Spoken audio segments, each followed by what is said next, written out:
రాము ఇద్దరు కూడా వెనక సీట్లో కూర్చుని ఉన్నారు. ముందు సీట్లో జిల్లా పరిషత్తులో ఉన్నటువంటి ప్రభుత్వ ఉద్యోగులు ఇద్దరు కూడా ముందు కూర్చుని ఒకటి కారు తోలుతున్నాడు, ఒక ఆయన ఫ్రంట్ సీట్లో కూర్చుని ఉన్నారు. ఇక ఎవరైతే కేసు పెట్టిన అక్కాయి సంగతి చెప్పాలంటే ఆ అక్కాయి ఇక్కడ నుంచి లోకేష్ గారి డైరెక్షన్తో ఆవిడ ఎంత గొప్పగా నటించేస్తుందంటే కొడాల నాని గారి ఫ్లెక్సులు ఎక్కి బరాబరా ఎక్కి మనం ఎక్కగలమా లేదా మనం చెంపచ్చా చెంపకూడదా అనేది కూడా ఏమాత్రం కూడా లేకుండా ఆ బ్యానర్ కొడాల నాని గారి బ్యానర్లు లాగి చించే కార్యక్రమంలో ఆవిడకి మేకేదో తెగిందో లేకపోతే చెక్క తెగిందో వెంటనే కట్టుకుంది. వీటన్నిటికీ విజువల్స్ ఉన్నాయి. ఆవిడ బ్యానర్ ఎక్కి ఎగబాకి బ్యానర్ మీదకి ఎగబాకి ఎక్కి అవి కోసేస్తున్నప్పుడు అవి పీకేస్తున్నప్పుడు ఆ పీకిన తర్వాత ఆ క్రమంలో దెబ్బ తగలటం దానికి కట్టుకోవటం అన్నీ ఆఖరికి తెలుగుదేశం ఛానల్స్తో కూడా రికార్డ్ అయ్యి ఉంది. రికార్డ్ అయ్యి ఉన్న దాన్ని వాళ్ళ కారు వెనక సీట్లో కూర్చుని కారు గుద్దాడని చెప్పని కేసు కడతాం అంటే ఇంతకన్నా దగాకోరు ప్రభుత్వం, దివాలాకోరు ప్రభుత్వం, తప్పుడు కేసుల ప్రభుత్వం, సైకో ప్రభుత్వం ఎక్కడ ఉందా నన్ను ఇప్పటివరకు చరిత్రలో ఎక్కడా లేదు. ఖచ్చితంగా ఈ సాక్ష్యాలు ఆధారాలతో సహా మా దగ్గర ఉన్నటువంటి విజువల్స్ సాక్ష్యాల ఆధారాలు అన్నింటినీ కలిపి అవసరమైతే సుప్రీంకోర్టు దాకా పోలీసులు ఎవరైతే ఈ తప్పుడు కేసును నమోదు చేసి చర్యలు చేపట్టండి. ఖచ్చితంగా మిమ్మల్ని కోర్టుకి ఏడ్చకపోతే ఈ ప్రభుత్వాన్ని ఎవరైతే ఈ తప్పుడు కేసులో కనుక రాము మీద కేసు నమోదు చేసి అరెస్ట్ చేస్తే కనుక మేము వెయిట్ చేస్తాం. మీరు చేయండి. ఖచ్చితంగా న్యాయస్థానాల్లో మిమ్మల్ని నిలబెడతాం అనేది కూడా ఖాయం. మా దగ్గర అన్ని సాక్ష్యాలు ఆధారాలు ఉన్నాయి.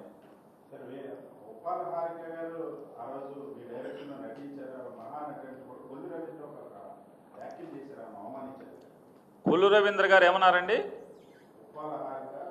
వేమిరెడ్డి ప్రశాంతి రెడ్డి గారు మహాతల్లి, ఉప్పాల హారిక గారు అంటే అగ్రవర్ణాలకు సంబంధించినటువంటి ఒక రెడ్డి కుటుంబాల్లో ఉన్నటువంటి ఒక జమీందారీ కుటుంబం, అత్యంత సంపదతో కూడినటువంటి సంపన్నురాలైనటువంటి వేమిరెడ్డి ప్రశాంతి రెడ్డి గారు మహాతల్లి. వెనుకబడి కులాలు మరీ ప్రత్యేకించి గౌడ కులంలో జన్మించి చదువుకుని చిన్న వయసులో అగ్రవర్ణాల ఆధిపత్యంలోనే ఇన్నేళ్లు నడుస్తున్నటువంటి కృష్ణా జిల్లా పరిషత్ పీఠం మీద జగన్మోహన్ రెడ్డి గారిచే కూర్చోబెట్టబడినటువంటి ఒక బీసీ మహిళ మహానటి. ఇది ఎవరు మాట్లాడుతున్నారయ్యా అంటే మర్డర్ కేసులో ఇరుక్కుని దొరికిపోయి జైలుకి వెళ్ళి బీసీని మర్డర్ కేసులో పెడతారా, బీసీని జైల్లో వేస్తారా అనే లబాలబా బోరున దొంగ ఏడుపులు ఏడ్చినటువంటి ప్రస్తుత మంత్రి, అప్పటి మాజీ మంత్రి ఇది మాట్లాడటం. ఎందుకు మాట్లాడతాడు ఆయన?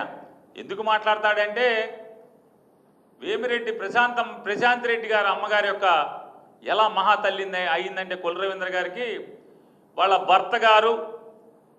భర్త గారు చుట్టూ ఉండేటువంటి మనుషులు జిల్లాలో ఎవరిని కూడా ఏ క్వార్ట్స్ మైన్ ఓనర్ని కూడా క్వార్ట్స్ని మైనింగ్ చేయనివ్వకుండా ఎక్స్పోర్ట్ చేయనివ్వకుండా కేవలం ఎంపీ గారు అంటే ప్రశాంత్ రెడ్డి గారు వాళ్ళ కుటుంబం మాత్రమే ఎక్స్పోర్ట్ చేయాలి, మైనింగ్ వాళ్ళే చేయాలి.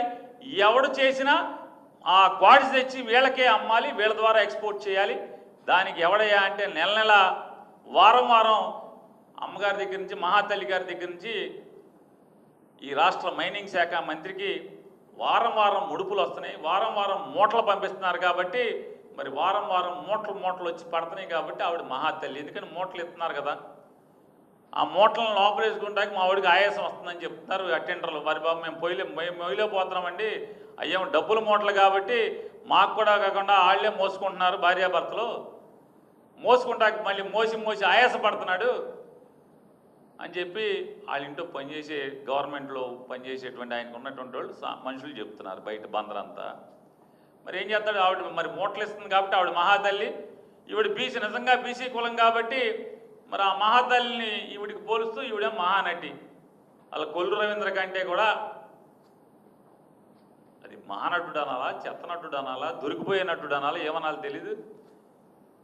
ఏనాడే అంతకన్నా పగటి వేషగాడు కొల్లు రవీంద్ర కంటే కూడా రాజకీయ పగటి వేషగాడు ఆంధ్ర రాష్ట్రంలో ఎవడూ లేడు.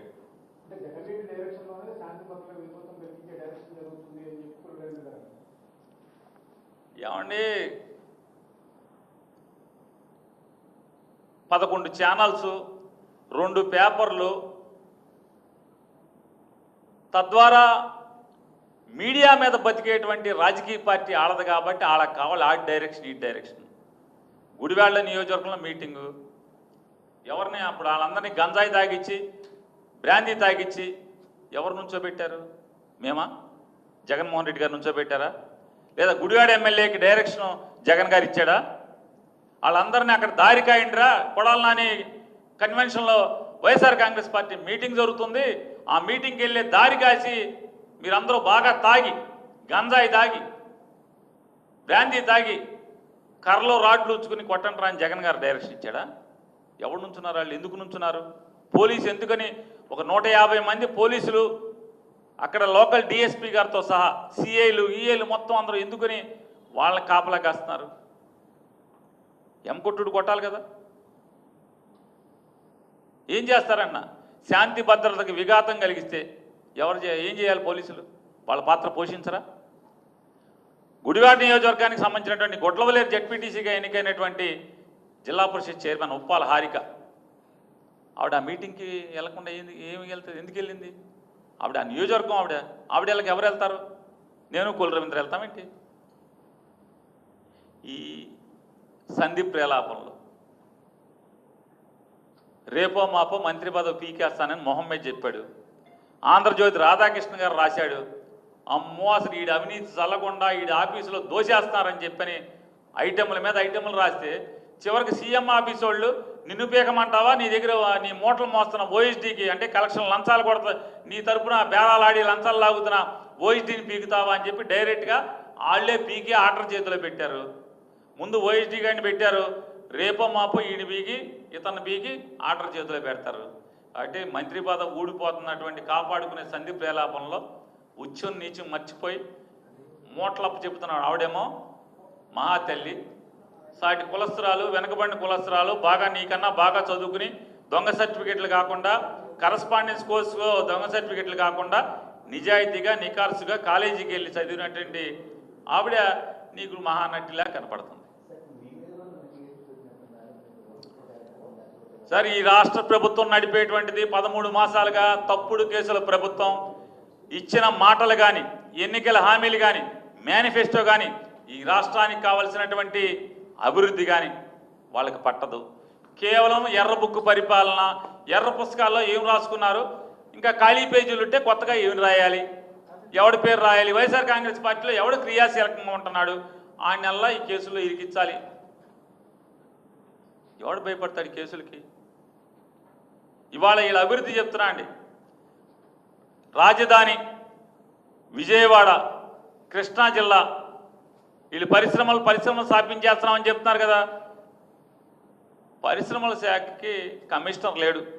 ఆంధ్రప్రదేశ్ రాష్ట్రానికి 13 మాసాలుగా పరిశ్రమల శాఖ కమిషనర్ లేకుండా వీళ్ళేదో ఈ రాష్ట్రానికి పొడి చేస్తామని చెప్తున్నారు. 13 మాసాలుగా ఆంధ్రప్రదేశ్ రాష్ట్రానికి పరిశ్రమల శాఖ కమిషనర్ అనేటువంటి ఒక ఐఏఎస్ ఆఫీసర్ అనేవాడు ఎవడో లేకుండా అది ఖాళీ కుర్చీగా ఉండి వీళ్ళ పరిశ్రమలు పెట్టేస్తున్నామని చెప్తున్నారు.